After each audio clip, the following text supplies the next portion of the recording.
What's going on, world?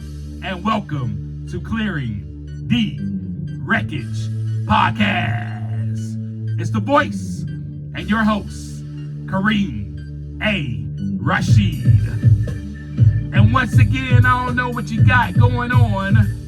You could be getting on the toilet, or you could be getting off the toilet. Hell, for all I know, you could be wiping your tushy. But I know that I'm ready, and so I hope that you're ready to clear the wreckage. Yes, indeed. What is going on with you today, my peeps, my friends, my fellow Wreckage Clearers? We are back for another great episode 75. Today we're having in our imaginative coffee shop. I got my drink, you got yours. So let's go ahead and discuss what we're going to talk about today. And today I want to implore to you, I want to make it known to you that your life is not over. Restart your life. That is the topic of discussion that we're going to have today. Last week, we discussed the topic of community and how we need to embrace community, especially after a loss, especially for me, which was the loss of my marriage at that time, back in 2019. So today, I want to discuss to you how it is important to realize that your life is not over. You're not dead. That relationship that you had with that person, yes, that is dead, but you are not. You are still alive, so you still have life, and you still have a life to live. And let me make it known to you. Let me encourage you to say that, whoo, boy, you got a great life to live. After the loss of your relationship, you have more of an amazing life to live after the loss of your relationship. That person didn't know. That person did not know what they was leaving. That person did not know. But you know that you have a greater purpose. I want to encourage you. I want to implore you. You have a greater purpose. It is not over with. Restart your life. Yes, man, that person was my life, though, Kareem. Everything I did involved that person. They were my life. Well, that life is over. And you can restart your own life. That life that you had with them is over. But your life is not. It is time to restart. And that is what I had to tell myself. That is why I am shouting that to you. That is why I am passionate about this, because that is what I had to tell myself, my friends. Man, Kareem, your life is not over. You can just hit the restart button.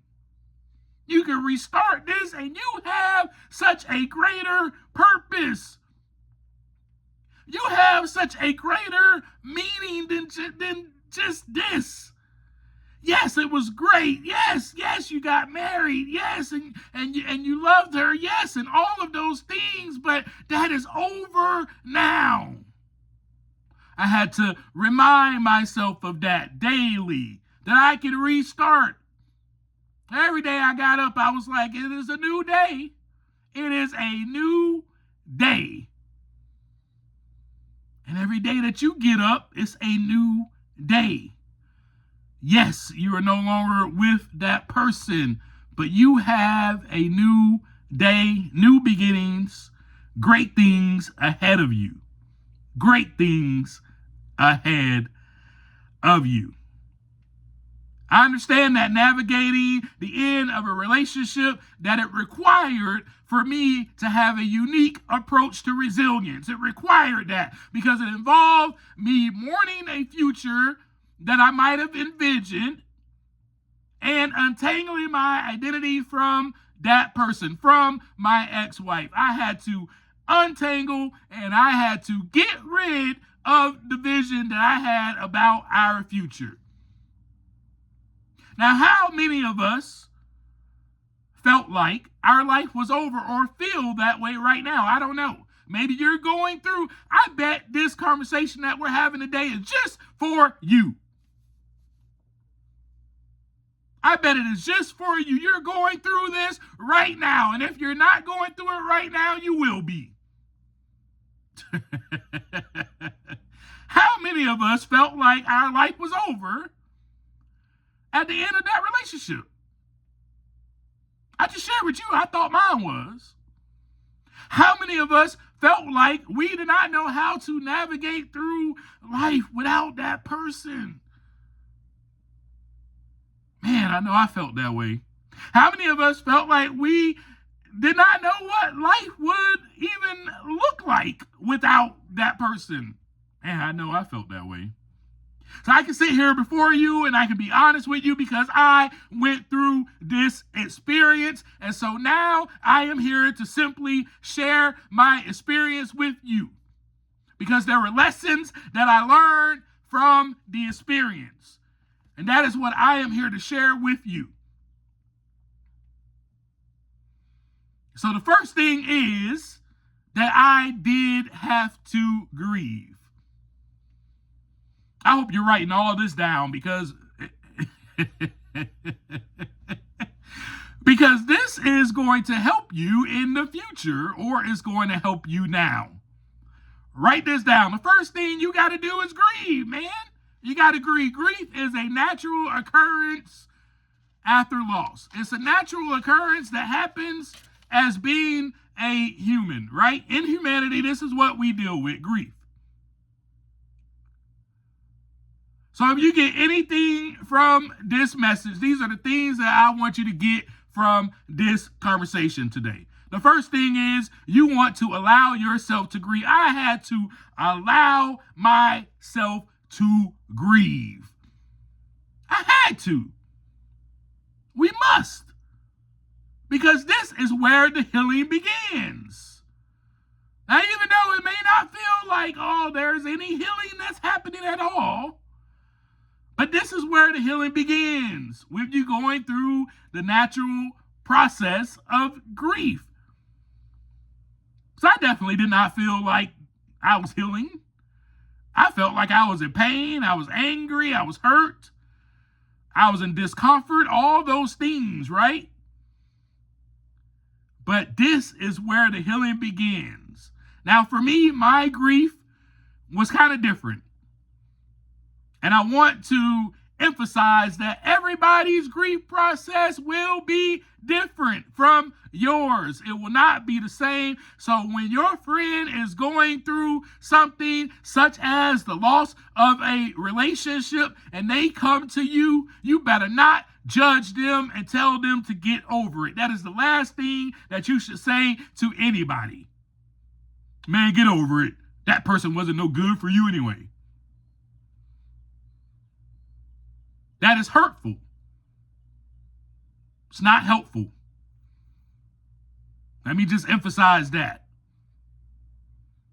So, grief is something that happens in everybody's walk of life. And it's going to look different from how you grieve. And guess what? That is okay. It's perfectly fine. They are okay. You're okay. It's fine. Now for me, so I want to share how my grief came and went. Yes, it came and then it went. It came back again and then it went. It came back some more and then it went. And some of my grief, y'all, was while I was still married, believe it or not. And the reason why is because things happened in my marriage to where my ex-wife was already emotionally unavailable. So I began grieving my connection to her during the later parts of my marriage. I no longer had a friend. I no longer had a companion. I no longer had that support, that comfort that I needed from her. I was no longer able to connect with her emotionally. Right? So I also began to grieve what I imagined my marriage would look like. Have you ever been there where you might have been there where you imagined your relationship with this person to be a certain way, and then it wasn't? Just turned out completely bad, turned out wrong, turned out all the ways that you didn't imagine it to be. Well, that was me. Right? I imagined the perfect marriage, the perfect kids, the life of endless joy, the life of endless strawberries and cream and peaches and rainbows. And, I had believed the mirage, but it never came to fruition, which led me to an early grief process, losing what I had imagined. So as you know, one of the other things I did, because we just talked about this last week, was I got involved in my community. Here's step 2. If I was giving you a step process in this, here's the second step that I took. I got involved in my community. I surrounded myself with people who were good for me. Your support system is who you need during the time of loss. Family, friends. The other thing I did was I talked about it. 2, 3. Or step 3. I talked about it. I did not suppress my emotions. I got it out. It is important for you to openly express your pain, to openly express your hurt, to openly express your anger, to openly express your sadness, to openly express all of the emotions that you are going through. And it's important for you to have those people around you, that support system, that you can express those emotions to freely, without feeling judged, without feeling stupid, without feeling senseless, without feeling shame, without feeling guilt. This is part of not only the grieving process, but this is part of how you will bounce back and restart your life. Not necessarily bounce back to the same person you were, but you are starting over. You are restarting your life. So you need to, this will help you to free yourself, openly expressing what the heck is going on the inside of you. Sharing that wreckage, sharing the grief that is going on will help you to heal and also bring about a mindset of resilience and a reset. So I want to emphasize that you must allow yourself to feel these things, though, right? You must allow yourself to feel that hurt, right? You must allow yourself to feel that pain. You must allow yourself to feel the anguish. You must allow yourself to feel the sadness without any judgment. That is embracing the full emotional spectrum. You're going to have those good days and you're going to have those bad days, right? Healing is non-linear. It is not a straight line. Grieving is non-linear. It is not a straight line. And I had to offer myself compassion as well. Even while my community was there to offer me compassion, I had to learn to give it to myself, as if I was talking or comforting a friend that came to me and said, "Hey, Kareem, I am going through it. She left me. I don't understand why, and I need to be there to comfort that person. So I had to cultivate, step 4, radical self-compassion. I had to treat myself with care. I had to treat myself as if I was a grieving friend. I'm not going to tell that grieving friend, hey man, you know what? She wasn't no good for you anyway. Get over it. So why would I tell myself that? So that is how we're going to go about restarting. That is how we're going to go about realizing our life is not over. We can restart. These are the tools that I used. I engaged also in activities that brought about comfort, that brought about solace, that gave me peace, that gave me inner joy. One of those, you know this, was spending time in nature.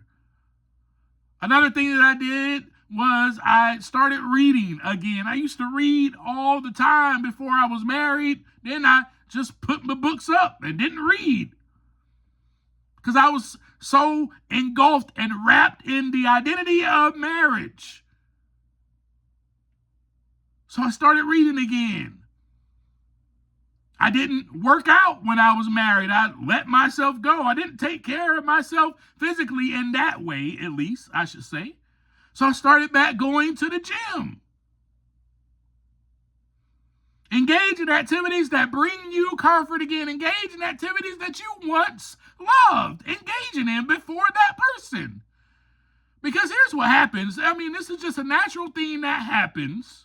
For the most part, when we get in a relationship with someone, we kind of, and I don't want to say it in a bad way, I don't want to put any negative connotation on it, but we kind of get wrapped up in them, so to speak.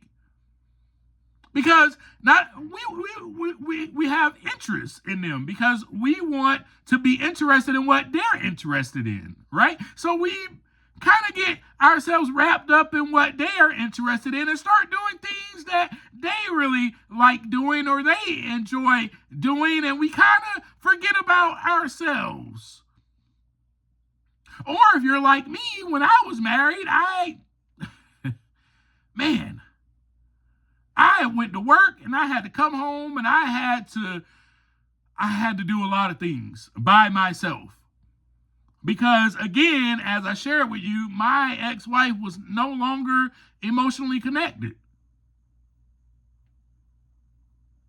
So I had already began grieving that process and learning how to do things on my own again and began doing things. This was even before the marriage ended. I had to start doing things that I like doing.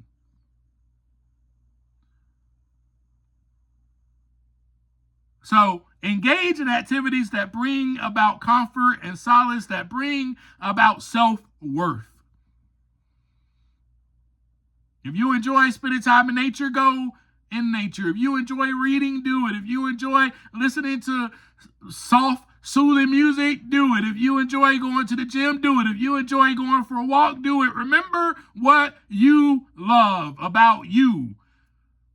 So self-discovery and restarting, learning more about you. One of the other things that I did is that I unplugged. And I know this one will be hard for us to practice. However, I had a whole life with my ex-wife on social media. So in order for me to build, right, some type of resilience, some type of reset, I had to disconnect. I got rid of all my accounts. Therefore, there would be no way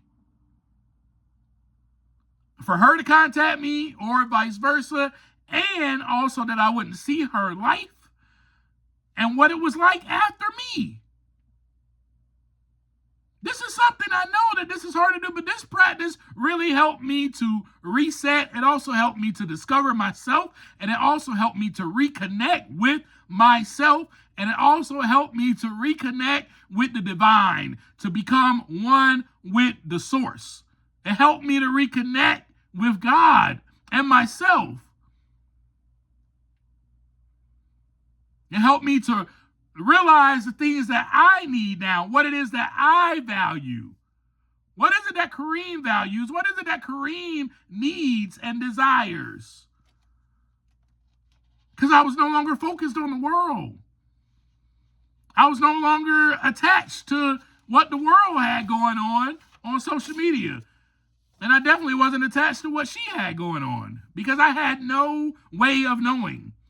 And that gave me such a freedom that is hard to explain to you unless you do it yourself. Then you will understand what I am saying. The freedom that comes with disconnecting from that outside world. I'm talking about, i.e., social media. And the last thing that I did, which was very important for me, was that I journaled. I journaled my thoughts down, whatever it was that came to mind. I grabbed my journal and I wrote it down. And that brings me to the last thing that I'm going to share with you. I want to share this journal entry with you. And I know I get very intimate with you. I let you guys in so much. It's almost like you know me. But I'm glad that I have my community. That I have my community of Wreckage Clearers that I can get vulnerable with. So I'm going to share with you a journal entry that I wrote on January 1st, 2020. This is what? My divorce was final on December 19th or 18th of 2019. This is what? A few days after. So I wrote this. And I'm vulnerable with you. I don't really care how it sounds. This was just what I wrote. What is a new year, a new beginning, even though each day I am given is a gift and a new day to start over. But there is something, lots of things that are completely different or new for me in the beginning of this year. I am no longer married. Thank you, God, for setting me free from the toxicity of my relationship with my ex-wife. I am currently unemployed. Thank you, God, for setting me free and moving me forward onto new things. I am no longer living by myself. I have a generous and gracious friend and roommate. Thank you for him. So these are all new things, and I am grateful for them. Last year was horrific, and I do not want to go back to the past. This year, help me, God, to stay in the present. One moment, one day at a time. I do not ask that you heal me right away, but I ask that you heal me. For I am broken on the inside and full of hurt and pain and sorrow. Restore to me the joy. Renew a steadfast spirit within me. Heal the bones that are crushed. Help me to sing again. Help me rejoice, not on anything or anyone, but rejoice in who you are.